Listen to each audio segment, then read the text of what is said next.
All right, good morning, Trucker Todd here, and time for another video. Today we're going to do something we've done in the past. I received a email, and I'm going to share it with you guys. It's just a real short email, and a guy was asking for some advice. I've already talked to him and told him I was going to make a video about this. And then he works nights, but at some point he and I are going to have a phone conversation. I've got his number, he's got mine. He works nights, so we're just trying to get the scheduling, and when we get it all figured out, I'll give him more personalized advice based on his situation. But it's a question I think a lot of truck drivers have, and so let's jump right in.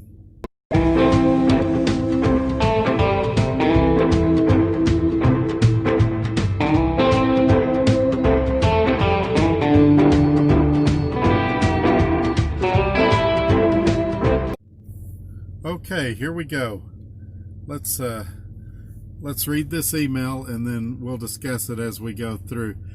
Before we do, make sure that you've subscribed to my channel. Wait a few seconds, a bell will pop up. Click that bell and then select all, so that when I make future videos, you'll receive a notification. It's free to do. Also, give me a thumbs up and share this video on your social media platforms. Also wanted to thank you guys. About 5 days ago, we jumped above 300 subscribers. I want to thank everybody for taking the time to watch these videos and share them and things like that. It's been a big help to me, and I hope that I've been a big help to you guys.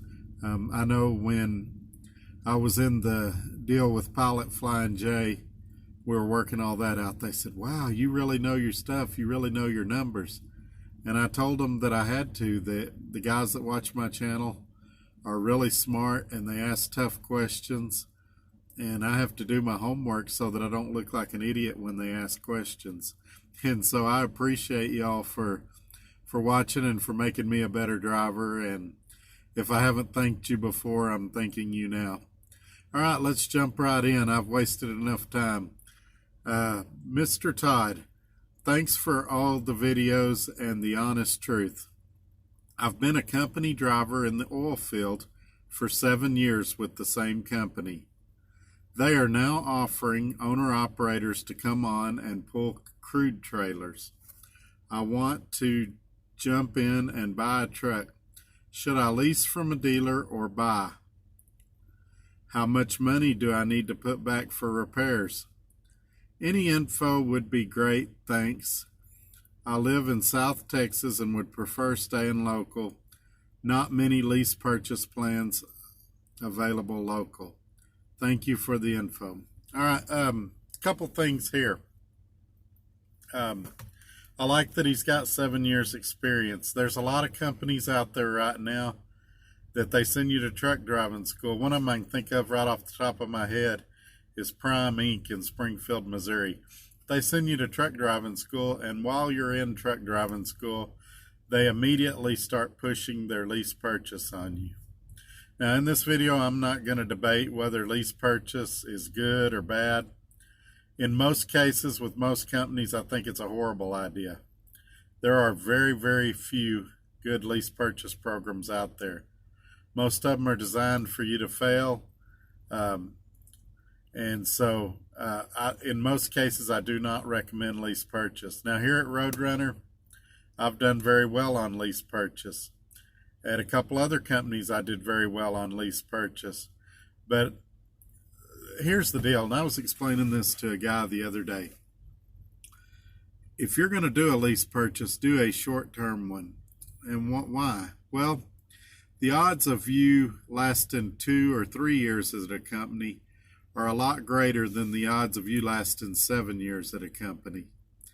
And the trucking companies know this. The average driver stays at a trucking company 4 to 6 months.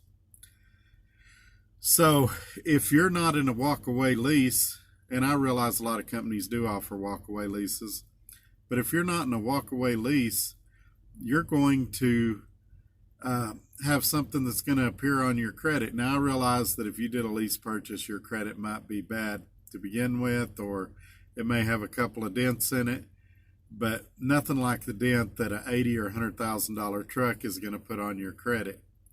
So I would caution you against things like that. Also, you start into a truck and you want to buy a house or something. They're going to look at your debt and everything, and it could affect you getting a house or cars or other lines of credit. So anytime somebody asks me, should I do a lease purchase, I always say it depends on your situation. This guy, I don't know, and like I said, he and I are going to do a more personalized phone call. I don't know if he's got any little kids at home. If you do, a lease purchase is really hard to do because you're going to have to work. And, if those wheels aren't turning, the truck payment and the bills are still coming in.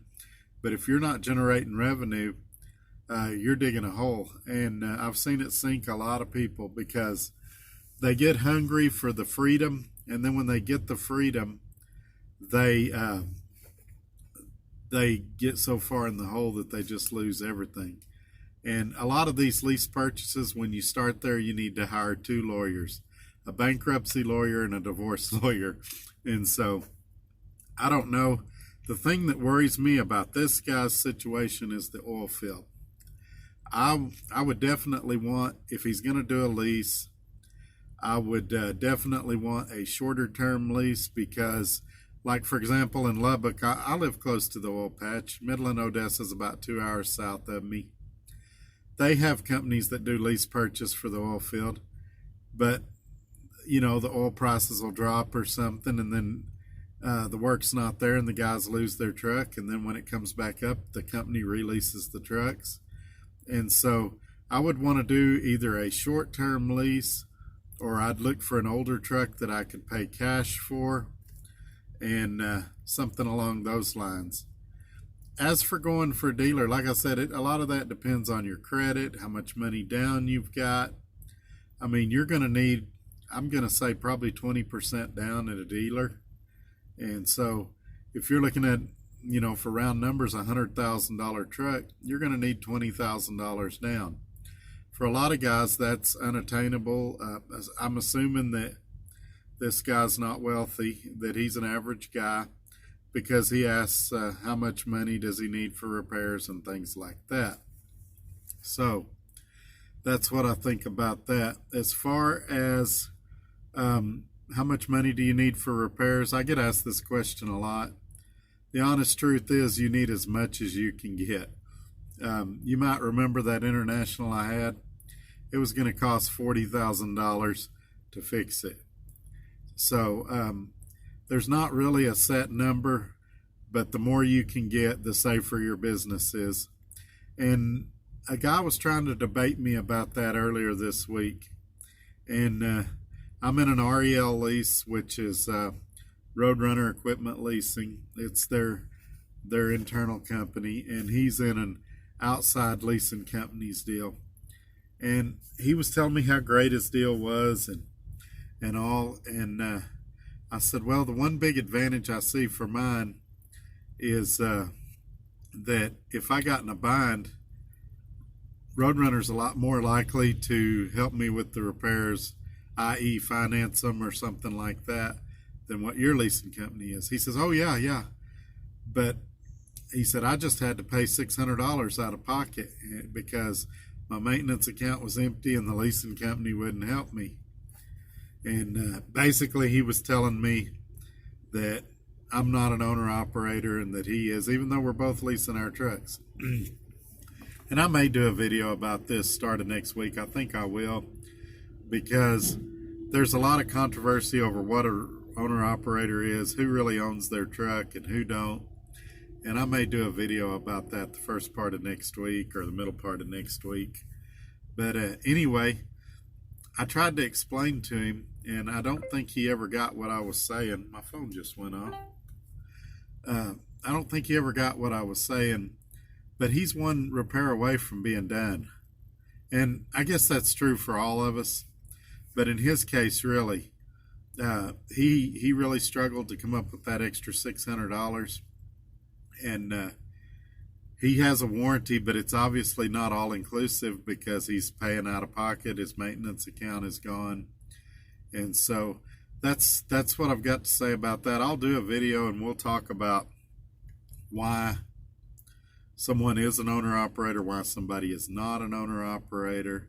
And I'll admit the water's pretty muddy. There's a lot of misclassification lawsuits, people trying to determine what they actually are, if they're an employee or a contractor, and we'll save that for another day.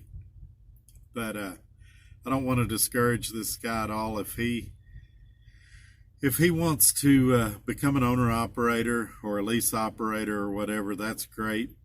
Just and another thing, I don't know if he's been with that company this whole 7 years or if he's been with different companies. I know some of these leasing companies like Lone Mountain, they look at your employment history. If you're a job hopper, even though they don't really go off your credit, they're not going to take you on as a customer if you're a job hopper. And so that's why this guy and I are going to talk, and we're going to look at his specific situation. But I don't think anybody, and I've said this in other videos, I don't think anybody should even consider getting their own truck in any format until they've got 5 years experience. And the big reason is you don't know what you don't know. And I mean, as far as freight lanes, where to buy fuel, when to buy fuel, things like that. And really, you want to get to know the company you're at and know who you're dealing with. Regardless of if you get the truck through the company you're working with or a different company, you're going to be holding hands with them. And you need to make sure that you're holding hands with somebody you like. And so, you know, the guy, well, I'm going to save that for the next video. I want to give an update on that guy that I had the debate with earlier this week and get you guys' take on it. Leave me a comment below. Tell me what you think about this email I got. Should this guy get his own truck? Should he stay a company driver? What do you guys think? You guys probably know a lot more about the oil field than I do, but I think this applies to other forms of trucking. That's the great thing about trucking is there's something for everybody, whatever you want to do, and the key is just finding it. And same thing with leases. There's a million different leases because there's a million different drivers, and what's a great deal for me might be a bad deal for you. What's a bad deal for you might be a great deal for me. And so I would love to hear your comments. If you're not comfortable putting them below, shoot me an email. It's in the description as well. I'm going to wrap this up. We'll catch you guys on the next one. Thanks for watching. Bye-bye.